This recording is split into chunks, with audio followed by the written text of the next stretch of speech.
Everyone, तो आज हूँ तमारी साथे एक एवा टॉपिक विषे चर्चा करीश कि आपणे गणित विषयमां जेम तमे आंकड़ाशास्त्र भणो छो तो एनो आपणे डेली यूज करी शकीए छीए, ए तमने खबर छे, राइट।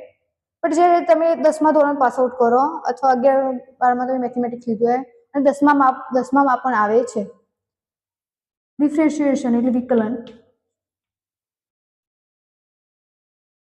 विकलन ने संकलन आ बंने वस्तु आवे छे। तो एनो गणितमां केम यूज थाय छे ए हुं तमारी साथे शेर करीश। तो पहेला आपणे वात करीए डिफरेंशिएशन विकलन। तो ज्यारे एक सिच्युएशन तमारी आगळ मूकूं के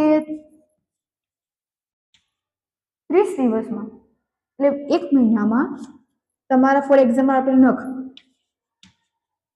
નખની લંબાઈ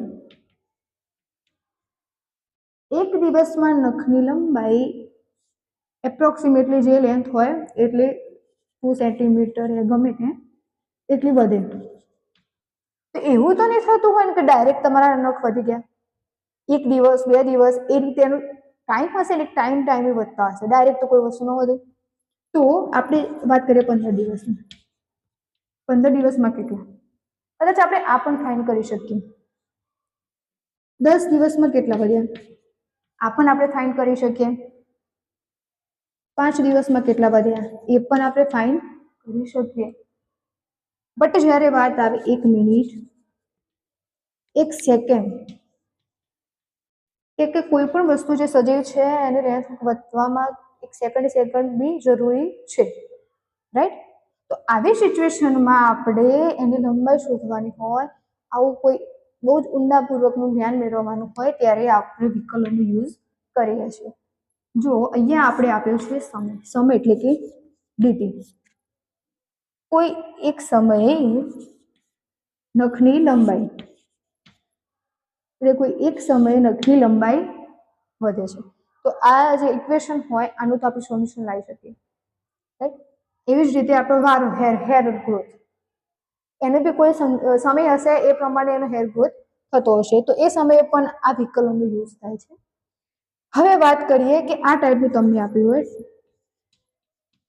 कार अथवा बाइक जे लो अपॉन dt, कोई t समय गाड़ीनी लंबाईमां वधारो थाय छे। आवुं तो पॉसिबल छे नहीं, केम के एनी जे वस्तु छे ए फिक्स है, एनी जे माप है एनु फिक्स है, एमां कोई वधारो घटाडो थतो नथी। तो ए समय ज्यारे आनु आपणे विकलन करीए त्यारे विकलन आवशे 0। कोई पण जे वस्तु बाइक लई लो, कार लई लो, टेबल, एनीथिंग, तो ए समय विकलन आवशे आपणुं 0। ज्यारे जे सजीव छे एमनुं आपणे ज्यारे सोल्यूशन शोधवानुं होय त्यारे तमने एनुं कम्प्लीटली माप मळी रहेशे। तो आ रीते आपणे डिफरेंशिएशनનો યુઝ મેથેમેટિક્સમાં કરવામાં આવે છે। તેવી જ રીતે નેક્સ્ટ વિડિયોમાં આપણે સંકલન વિશે જોઈશું કે સંકલનમાં શું